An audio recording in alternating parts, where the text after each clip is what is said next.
Alright guys and gals, we are back with my brother's 2011 Outback 2.5i Limited. We're going to finish up the service today. We're going to replace this serpentine belt, and then we're going to clean the throttle body and do an idle relearn on it because it was having a little bit of a rough idle coming to a stop, and from taking off from a stop it was wanting to bog down a little bit, so most likely just needs a good throttle body cleaning and idle relearn. So starting off with serpentine belt replacement, really easy to do. You do not have to take this cover off, you do not have to take the snorkel off. Probably going to take them off just for ease of showing you the service.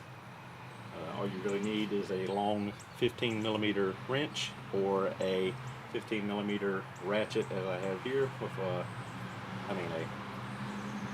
ratchet with a 15mm socket on it. So first things first, I'm just going to pop these clips off, quarter turn, and then pry the center up.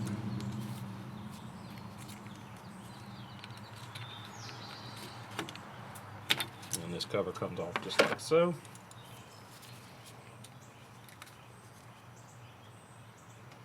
So I've got the ratchet and socket on the belt tensioner, which is right here. Probably won't show up well on the camera.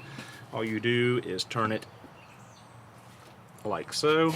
While applying pressure on it, go ahead and pull your belt off of the idler pulley here, off the alternator, AC compressor, around the power steering, around the tensioner, and off the crank. We've got our old belt off. Firstly, we can spin all of our components, make sure we don't have any noise in the bearings, make sure everything spins freely, no issues there, everything's good. Take a look at this old belt. I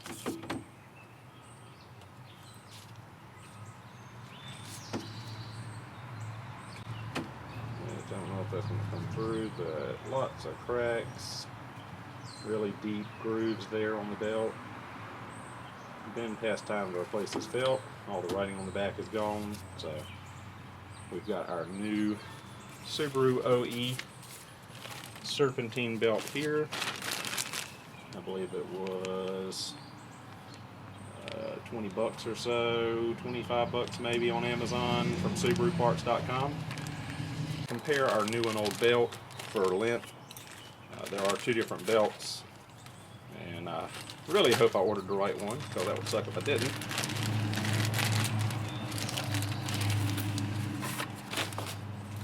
Went by the model number the website gave me, which, yep, they are the same length loop to loop. So we can go ahead and install this new belt. For those that want to know, the part number is right here. It's 809221140. And I'll give you a shot real quick at what this nice new good belt looks like. If I can get it to focus. There you go. See, the ribs are much smaller, not as deep. There's no cracking, and the belt is nice and soft and pliable. So let's go ahead and put this new belt on. So, reverse procedure of the removal. We'll start by throwing it around the crank pulley.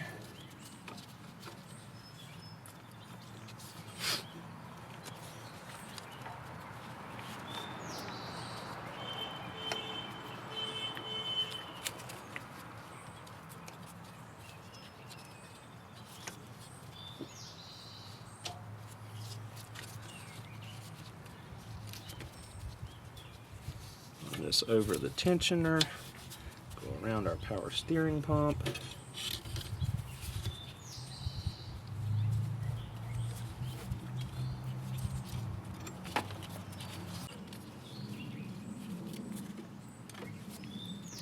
into the AC compressor, and around the alternator, and make sure all of the grooves are in line with all of the grooves on all of our pulleys.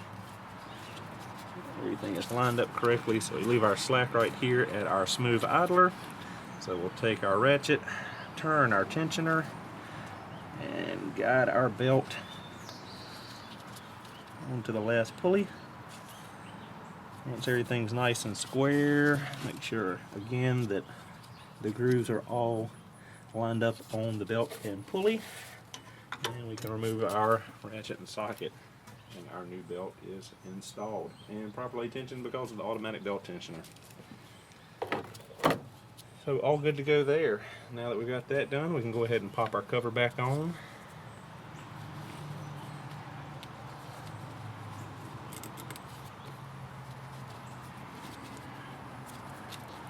Push in the center of our pins to lock, and all done there. So now we'll get to work on cleaning the throttle body and doing the idle relearn. So to access our throttle body for cleaning, we're going to need to remove this upper air chamber. And we have normally a push pin here. This one is missing, and we have one here. Go ahead and pop that up, remove it, set it to the side. Now those are both disconnected. We have to pop this panel up here in the middle. Once that panel is loose, we can access our 8mm hose clamp to the throttle body. Loosen this up.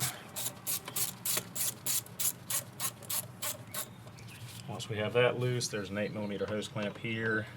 Hopefully it's in the screen. Loosen this up. Now we got both of those loose. You can pull the pipe loose here. Wiggle this back from the throttle body. The assembly is not free from the car yet. There is a PCV hose here on the side that we have to disconnect just by pulling it down. Now I can remove this, set it to the side. Now we can get a good look at the throttle body, see exactly how dirty and carboned it is. We have quite a bit of carbon in there, so what we're going to do now is we're going to squeeze the tab for the electrical connector at the throttle body to release it.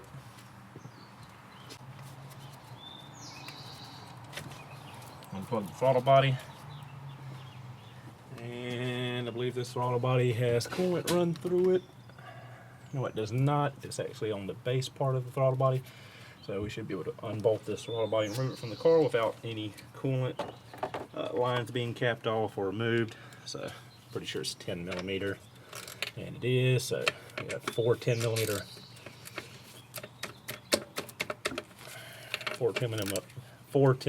bolts to remove. They're on there quite tough.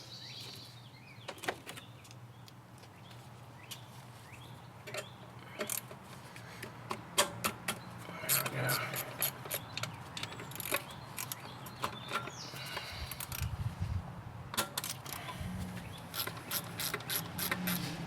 Anyone that's curious from the other videos about the CVT transmission in my brother's Outback, his has the TR690.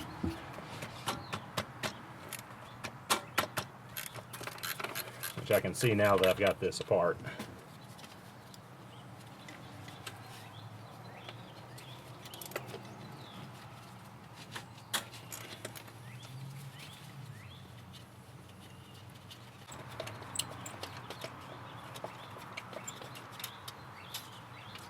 Alright, throttle body is off.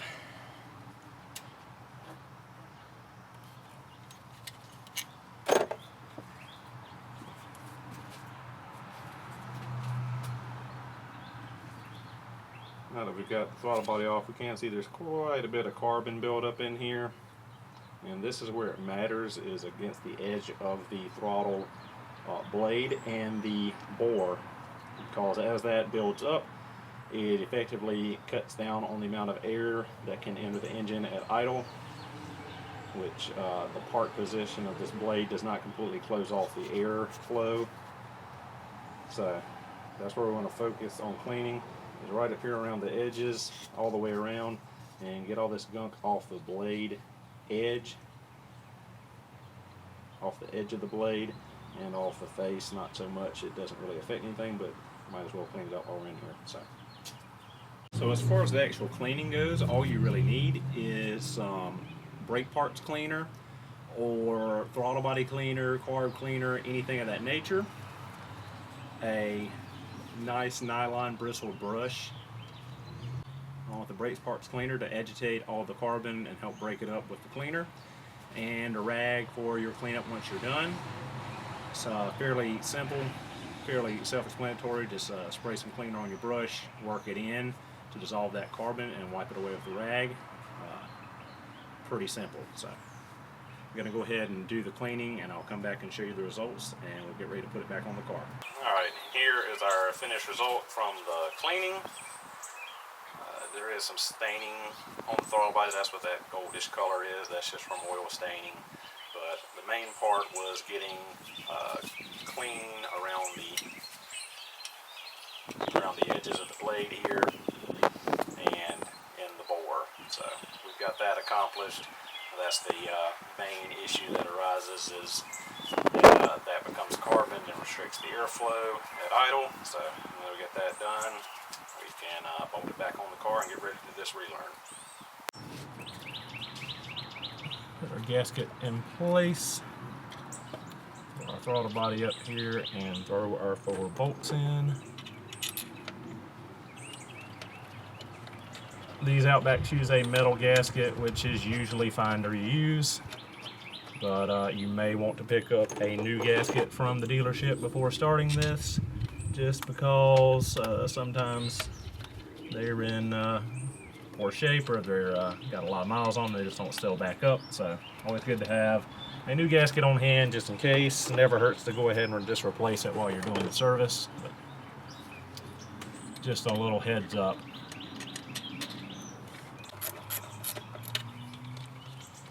Go ahead and snug these up real quick and then torque them to specification.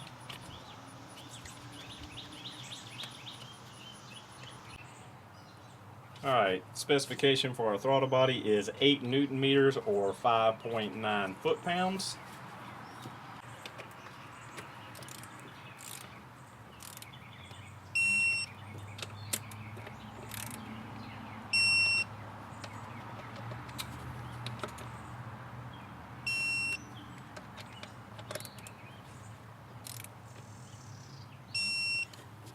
Alright, got those torqued and to spec. Take and reattach our electrical connector, plug it back up to the throttle body.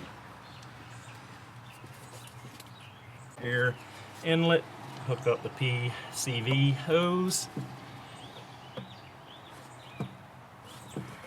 Swing down, make sure that we get our hose onto the throttle body and also onto the air box at the mass air sensor. Get that all in place. Put our clip back on this side. We don't have the clip for the other side, so that will stay off.